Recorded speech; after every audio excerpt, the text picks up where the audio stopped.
O corpo humano é, sem dúvida, uma das estruturas mais complexas e fascinantes já estudadas pela ciência. Dentro de nós, há uma verdadeira máquina biológica, formada por trilhões de células, tecidos, órgãos e sistemas que trabalham em perfeita sincronia para manter a vida. Cada parte, por menor que pareça, desempenha uma função essencial, dos ossos, que sustentam e protegem, aos tecidos, que se renovam constantemente, do sangue, que transporta oxigênio e nutrientes, até os nervos, que transmitem informações em velocidades impressionantes, e nosso organismo é capaz de feitos que lembram máquinas de alta engenharia, com uma sofisticação biológica que supera qualquer tecnologia já criada. A partir disso, hoje vocês vão conhecer os 12 segredos poucos conhecidos sobre o corpo humano.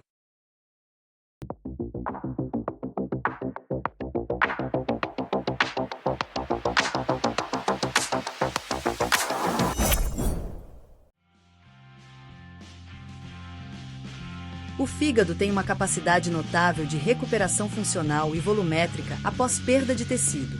Esse processo, frequentemente chamado de regeneração hepática, é mais corretamente descrito como hiperplasia compensatória, pois não há criação de um fígado novo, mas sim proliferação das células existentes para compensar a perda. Hepatócitos e outras populações celulares iniciam um intenso processo de divisão celular, permitindo a recuperação da massa e da função hepática. Em estudos clássicos com roedores, a remoção de até 2/3 do fígado resulta na recuperação quase completa do volume em poucos dias. Nos seres humanos, observa-se algo semelhante. Perdas parciais podem ser compensadas, em casos de transplante intervivos, processo no qual uma pessoa viva e saudável doa uma parte de um órgão. Tanto o fígado remanescente do doador quanto a parte transferida para o receptor conseguem recuperar a massa hepática em poucos meses. Entretanto, essa capacidade tem limites. Danos crônicos, fibrose e cirrose prejudicam a regeneração. Esse é um dos motivos que tornam possíveis os transplantes de doador vivo, uma prática única entre órgãos sólidos. Além disso, o fígado também desempenha uma função importante no sistema imunológico, ajudando a combater agentes infecciosos, além de armazenar vitaminas e produzir proteínas essenciais para sua estrutura e funcionamento. Em 2013, um estudo conduzido pelo oftalmologista Harminder Dua, da Universidade de Nottingham, trouxe à tona a existência de uma nova estrutura dentro da córnea humana chamada camada de Dua. Essa descoberta surpreendeu a comunidade científica, pois a córnea já era considerada uma das partes mais estudadas e bem mapeadas do olho humano. A camada de Dua é uma lâmina extremamente fina, com apenas 10 a 15 micrômetros de espessura, localizada entre o estroma corneano, que representa a maior parte da córnea, e a membrana de Descemet. Apesar de sua espessura reduzida, ela se mostrou resistente o suficiente para ser manipulada em experimentos laboratoriais, o que reforça sua importância como uma estrutura anatômica própria e funcional. A descoberta não foi apenas descritiva, mas trouxe implicações clínicas imediatas, especialmente para a área de transplantes e cirurgias refrativas. Um exemplo é a ceratoplastia lamelar profunda, técnica em que apenas parte da córnea é substituída. O reconhecimento da camada de Dua permite procedimentos mais precisos, reduzindo riscos de complicações como o acúmulo de fluido corneano em pacientes com ceratocone, doença que faz com que a córnea se projete para frente. Algumas estruturas anatômicas do nosso corpo são classificadas como estruturas vestigiais, ou seja, elas tinham funções importantes nos nossos ancestrais, mas hoje apresentam utilidade limitada ou passaram a desempenhar funções diferentes. O termo vestigial não significa necessariamente que a estrutura seja totalmente inútil. Muitas delas ainda desempenham funções secundárias ou modificadas, e pesquisas atuais vêm mostrando que, em alguns casos, funções antes consideradas inexistentes podem ser redescobertas. Entre os exemplos mais conhecidos está o apêndice, uma pequena extensão do intestino grosso. Durante muito tempo, ele foi considerado totalmente inútil, mas pesquisas recentes mostram que ele contribui para o funcionamento do sistema imunológico, funcionando como reservatório de bactérias benéficas que auxiliam na restauração da flora intestinal após infecções. Outro exemplo é o cóccix, resquício de uma cauda presente em nossos antepassados primatas. Hoje, o cóccix serve como ponto de ancoragem para músculos e ligamentos da pelve, auxiliando na sustentação de estruturas internas e na postura, ainda que sua função seja mínima em comparação com uma cauda funcional. Os dentes do siso também são vestígios do passado. Em ancestrais que tinham dietas ricas em raízes, nozes e fibras duras, o terceiro molar, conhecido como dente do siso, ajudava na mastigação.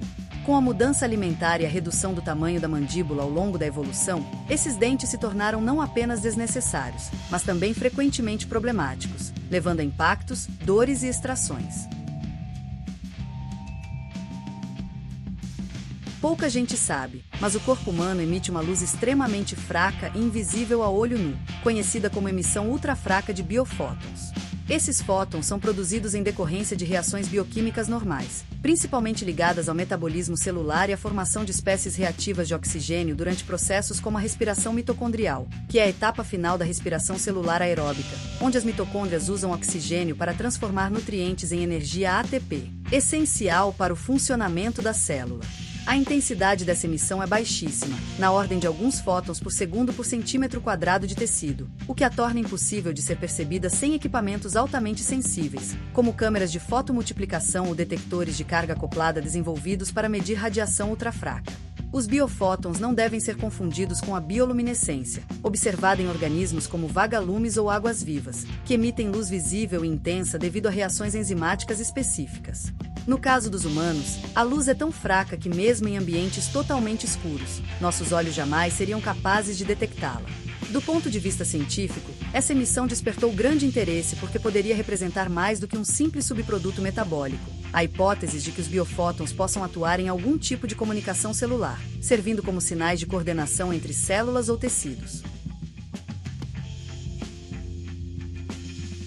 Dentro da parede do trato gastrointestinal, existe uma complexa rede de neurônios chamada sistema nervoso entérico, frequentemente apelidada de segundo cérebro.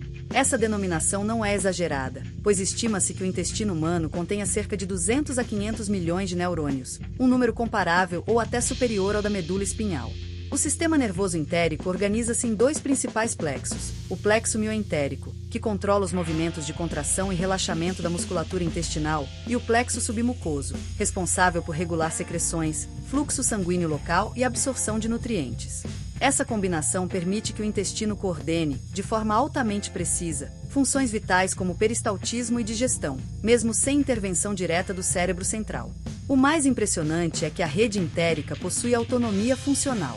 Estudos mostram que mesmo quando isolado do sistema nervoso central, ele continua a executar movimentos e reflexos intestinais complexos. Além de controlar a digestão, o sistema nervoso entérico mantém uma interação constante com o sistema imunológico e a microbiota intestinal. Essa comunicação é fundamental para manter a homeostase, ou seja, o equilíbrio interno do intestino, evitando respostas exageradas contra bactérias benéficas e protegendo contra agentes infecciosos. O umbigo, muitas vezes ignorado na rotina de higiene, é na verdade um microhabitat único para uma comunidade complexa de micro-organismos. Pesquisas revelaram que cada umbigo humano abriga dezenas de espécies de bactérias, com estimativas médias de cerca de 67 tipos de bactérias diferentes por umbigo, e que a diversidade total entre indivíduos é surpreendentemente alta. Esses micro-organismos formam um verdadeiro ecossistema miniatura, com interações complexas entre espécies comuns e raras. Algumas linhagens bacterianas identificadas nos estudos eram totalmente inéditas para a ciência, transformando o umbigo em um laboratório natural de biodiversidade microbiana. Entre as bactérias mais frequentes estão representantes dos gêneros Staphylococcus, Corynebacterium e Propionibacterium, comuns na pele, mas combinadas de maneiras únicas em cada indivíduo. O ambiente do umbigo é particularmente favorável à colonização microbiana devido à proteção contra a luz direta e abrasão, umidade relativa e pouco atrito. Esses fatores criam ambientes específicos onde espécies raras conseguem sobreviver, oferecendo um exemplo prático de ecologia microbiana humana. A panturrilha humana é muito mais do que apenas um conjunto de músculos que permite correr ou saltar. Ela desempenha uma função importante na circulação sanguínea, motivo pelo qual recebeu o apelido de segundo coração. A musculatura da panturrilha, formada principalmente pelo tríceps sural, composto pelo gastrocnêmio e pelo sólio, funciona como uma bomba muscular que impulsiona o sangue das pernas de volta ao coração, vencendo a força da gravidade. Durante a caminhada ou corrida, a contração e relaxamento desses músculos comprimem as veias profundas da perna, especialmente as veias tibiais e poplíteas, ajudando a prevenir o acúmulo de sangue nas extremidades inferiores. Esse mecanismo, conhecido como bomba venosa da panturrilha, é essencial para manter o bom funcionamento da circulação nas pernas, ajudando a manter a pressão ideal dentro das veias e garantindo que o sangue chegue corretamente aos tecidos. A importância clínica dessa função é significativa. Um tônus muscular, que é a tensão natural mantida pelos músculos mesmo em repouso, quando insuficiente, seja por sedentarismo, lesões ou envelhecimento, pode levar à estase venosa, que é a dificuldade do sangue em retornar ao coração, aumentando o risco de tromboses, varizes e edemas crônicos. Dessa forma, exercícios que fortalecem a panturrilha, como subir escadas, saltos ou caminhada, não só desenvolvem força, mas também promovem a saúde cardiovascular e venosa. O sangue humano é muito mais do que um simples transporte de oxigênio e nutrientes. Ele carrega marcadores moleculares complexos na superfície das hemácias que determinam o tipo sanguíneo de cada indivíduo. Os sistemas mais conhecidos são ABO e fator RH, mas existem centenas de outros antígenos distribuídos em sistemas como KEL, DUF, KID, MNS e muitos outros, cada um com implicações médicas e imunológicas.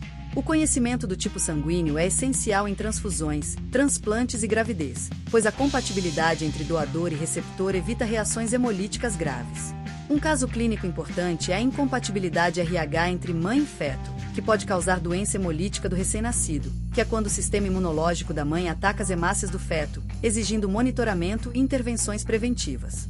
Além da compatibilidade, pesquisas epidemiológicas sugerem que diferentes tipos sanguíneos podem influenciar suscetibilidade a doenças. Estudos mostram, por exemplo, que indivíduos do tipo O tendem a ter menor risco de desenvolver formas graves de malária e doenças relacionadas à coagulação sanguínea, enquanto pessoas do tipo A podem ter ligeiramente maior predisposição a doenças cardíacas ou a determinadas infecções virais. Assim como as impressões digitais, a superfície da língua humana possui padrões únicos que variam de pessoa para pessoa. A língua é coberta por papilas gustativas e sulcos, cuja disposição e profundidade formam uma topografia complexa e peculiar. Essa variabilidade não apenas contribui para a sensibilidade gustativa, mas também sugere que a língua poderia teoricamente servir como ferramenta de identificação biométrica.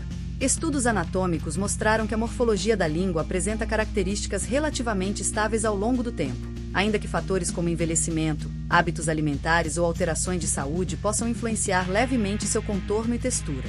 Entre os principais elementos observáveis estão os sulcos medianos, a distribuição das papilas fungiformes e filiformes, e a presença de pequenas protuberâncias que variam de cada pessoa.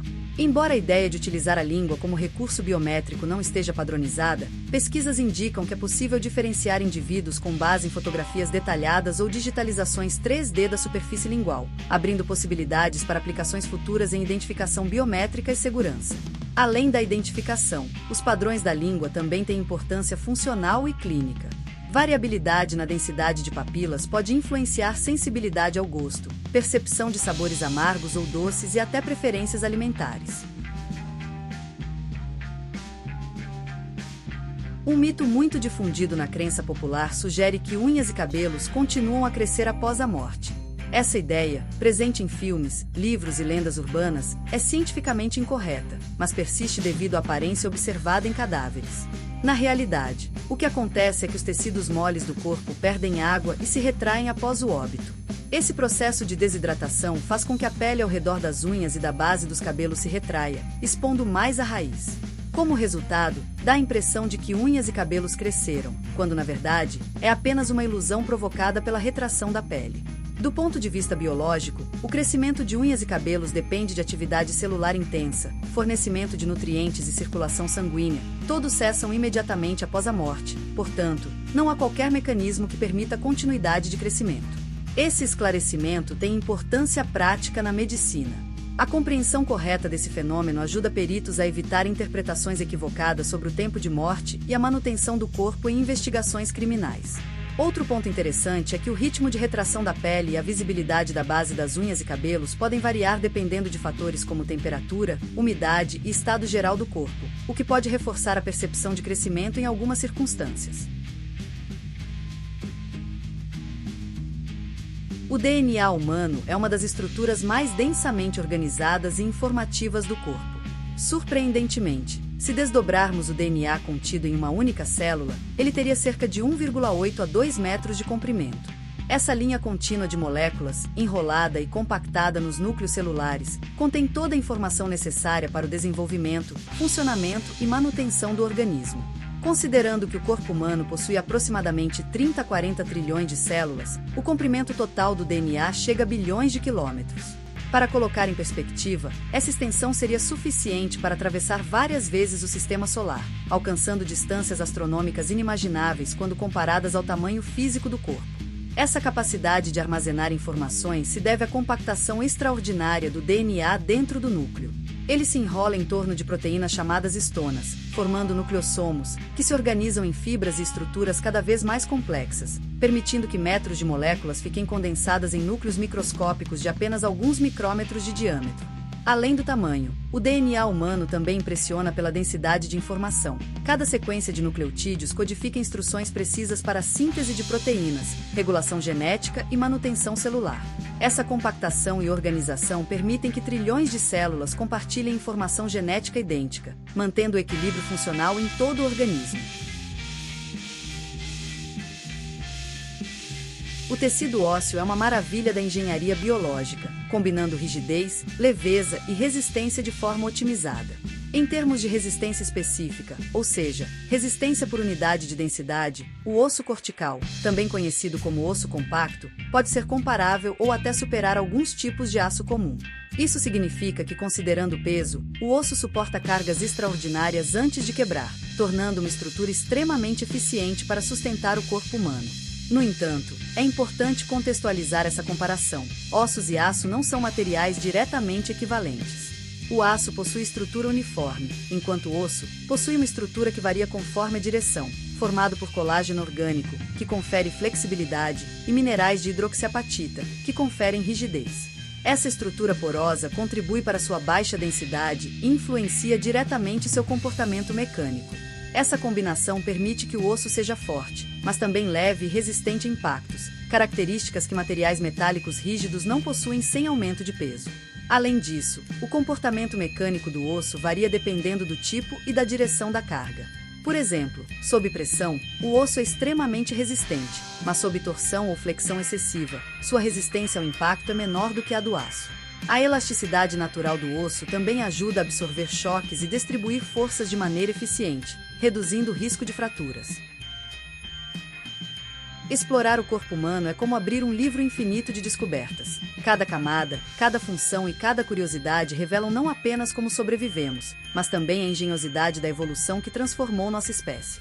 Ao entender os sistemas que regulam nossas funções vitais, como o sistema nervoso, o digestivo, o circulatório e o imunológico, percebemos como cada estrutura foi moldada para garantir eficiência, adaptação e sobrevivência. Desde os ossos que suportam nosso peso com leveza e resistência, até o DNA que carrega bilhões de informações genéticas, o corpo humano é resultado de milhões de anos de refinamento biológico. Estudá-lo é compreender não só o presente da nossa saúde, mas também as pistas do nosso passado evolutivo e as possibilidades do futuro da medicina. Se você gostou do conteúdo, não se esqueça de se inscrever e ativar o sininho para não ficar de fora dos próximos conteúdos. Até o próximo vídeo!